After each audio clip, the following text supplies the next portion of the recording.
8:37 de la mañana, seguimos en ampliación de noticias por RPP, La Voz del Perú, y ahora nos toca conversar con el señor Josué Gutiérrez, asesor legal de la Cámara de Transporte Urbano. Señor Gutiérrez, muy buenos días. Buenos días, Carlos. Como siempre, un gusto saludarte y a tus órdenes. Bueno, se publica ya el decreto sobre estos subsidios establecidos por el gobierno para apoyar al transporte urbano de carácter formal. Ahora, no sé si la Cámara de Transporte Urbano ha hecho un análisis acerca de la cifra que el mismo ministro de Transportes ha confirmado el día de hoy, aproximadamente 180 millones de soles para este tema y para implementar, obviamente, las unidades. ¿Le parece que es una cifra que es suficiente, cubre las expectativas y las necesidades del sector transporte? Las cifras siempre son relativas. No es un criterio de cumplimiento absoluto, porque usted comprenderá que el subsidio va a estar regido bajo protocolos y lineamientos que en este caso la ATU, la Autoridad de Transporte Urbano, va a definirlo, de tal manera que para nosotros los 110 millones que se ha fijado para Lima y Callao, y dentro de los cuales son 103 millones para lo que implica el subsidio de manera directa y 7 millones para el sistema de supervisión y protocolos adicionales que está implementando el sector. Yo creo que para nosotros está suficientemente bien planteado en torno a lo que va a ser hacia adelante el sistema de control y fiscalización que ha anunciado el ministro. Desde ya nuestro agradecimiento al presidente, y nosotros en los últimos días hemos estado ya tratando este nivel como un tema estrictamente gubernamental, porque tiene un carácter multisectorial, de tal manera que ya un poco también escapaba de la voluntad del mismo ministro de Transporte y también de la ministra de Economía, ¿no? Y tenía que ver... Señor Gutiérrez, disculpe, sí. Disculpe, pero el subsidio, a ver, ¿cubre el déficit en cuanto a ingresos de los transportistas? El déficit operativo sí. Nosotros hemos hecho, como lo ha dicho el ministro, cálculos respecto a la estructura de costo en la que no se considera utilidad o costos financieros. Eso no se incluye. O sea, en otros términos, lo que se está dando con el subsidio es simplemente hacer que el sistema se encuentre operativo y nada más. No estamos hablando, o sea, que hay un sacrificio también de las empresas, de los vehículos, porque tienen que asumir el costo, digamos, de la responsabilidad ante el país y ante los pasajeros, ante la ciudadanía, ¿no? Entonces, creemos que el segundo punto de agenda, que no se ha hablado todavía a nivel, digamos, público por parte de la autoridad, pero que nosotros lo hemos planteado desde el primer momento, es la moratoria. En tanto dure esta pandemia, como no hay una utilidad proyectada, las obligaciones que se tienen con el sistema financiero y con los proveedores respecto a la adquisición de los buses GNV y a los buses Euro 5, naturalmente, como todas las empresas han comprometido su patrimonio, en este caso inmuebles, han comprometido patrimonios que son los mismos vehículos y todo lo demás, implica por lo tanto que debe haber una moratoria, que el día que se restablezca las actividades o se elimine el distanciamiento social, cada una de las empresas cumplan sus obligaciones tal cual está previamente definido mediante los contratos privados que existen entre las instituciones financieras y en este caso las empresas, ¿no? Ese es el segundo punto, por eso es que no se ha incluido en el subsidio ningún tipo de utilidad, ni tampoco los costos financieros que implica la adquisición de todos estos vehículos antes de la pandemia, ¿no? Señor Gutiérrez, buenos días. Yo quisiera preguntarle por qué hemos tenido que llegar a esta situación de emergencia sanitaria extrema, porque sabemos que la manera como se transporta a los pasajeros en el Perú ha facilitado que se esparza el virus. ¿Por qué hemos tenido que llegar a esto? Para que se den pasos hacia una regularización del transporte urbano. Usted ha sido un congresista poderoso durante 5 años, oficialista. ¿Por qué? Explíquenos, durante ese periodo, con lo sensible que se muestra usted ahora al tema del transporte urbano, no se avanzó en esa línea.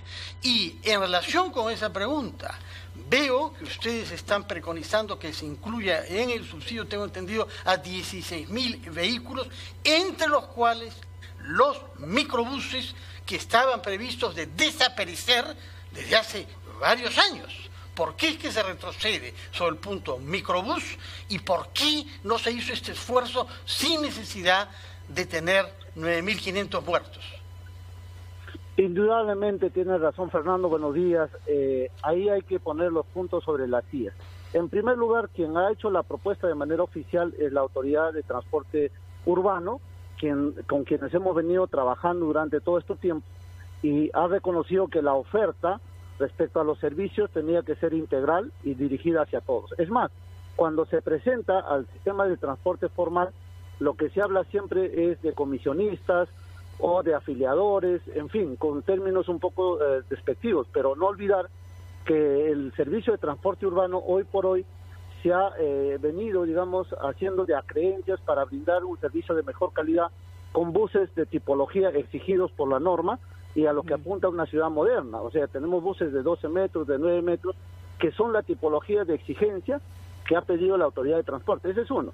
Lo segundo es que, de acuerdo al marco normativo, todo esto era regulado funcionalmente por la Municipalidad Metropolitana de Lima. Pero desde el año pasado, indudablemente, con este proceso de transferencia, lo que siempre se esperó era que una sola autoridad vea tanto el Callao como Lima y pueda integrarse un manejo más adecuado respecto al sistema de transporte. En esa línea nosotros creemos firmemente que esta es la perfecta oportunidad para que la autoridad ponga las condiciones básicas para desarrollar un sistema de transporte donde el beneficiario sea el usuario, el pasajero, ¿no? Sí, señor Gutiérrez, bueno, ¿cómo está? ¿Qué tal? Usted vuelve al ruedo público después de haber sido, Mónica, no solamente, buenos días. ¿cómo le va? Congresista, además tuvo un protagonismo inicial cuando apareció con el hermano de Ollanta Humala en Rusia, digamos, tratando de hacer alguna negociación. Ese fue su gran salto al público y hoy está asesorando como abogado al sector transporte. Pero también tiene que ver la política en esta situación, ¿no?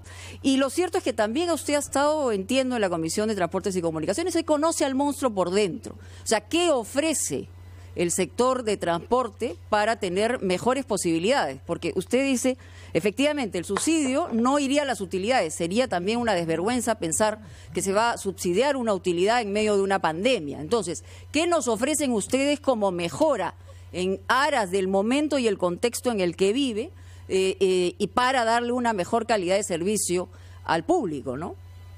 Gracias, Mónica, por la pregunta. Repito, nosotros como empresas serias estamos en la obligación de cumplir la norma, de cumplir la ley y cumplir los protocolos que para tal fin se está estableciendo. Hoy día se ha emitido el Decreto Supremo 117, en la cual establece con claridad que el distanciamiento social planteado inicialmente por el Ministerio de Salud prácticamente ha sido modificado. Vale decir que van a ir sentados en los dos asientos, pero no se va a permitir pasajeros de pie. Sí. Entonces, esa primera modificación naturalmente modifica la variable del subsidio. Es indudable que ese planteamiento o ese recálculo hayan hecho al interior del Ministerio de Transporte como también al interior del Ministerio de Economía y Finanzas, que al final han trabajado un texto consensuado. El reglamento va a establecer protocolos y nosotros sí nos comprometemos plenamente ante el país y ante los usuarios de cumplir rigurosamente todo este tratamiento. Es más, exigimos que la autoridad tenga un criterio de calificación o de calificación para que se pueda prácticamente evitar que haya excesos de parte de algunas malas empresas o en todo caso de algunos malos operadores que aún recibiendo el subsidio contravengan los protocolos. Bueno, inmediatamente tendrían que ser sancionados porque, digamos, el apoyo subsidiario va a ir a través de la ATU y efectivamente imagino que habrá una mirada fiscalizadora y ustedes mismos tendrían que tener controladores dentro del transporte. Sí, lo que nosotros estamos pidiendo un poco ahí es que a nosotros nos fiscalicen. Tenemos malas experiencias, o sea, se hacen desembolsos de recursos públicos hacia las autoridades para que ellos puedan administrar, pero administrando, discúlpenme la discrepancia, son malos administradores. Le dan, por ejemplo, para usted ha sido parte del Estado también, o sea que es parte del problema, ¿no?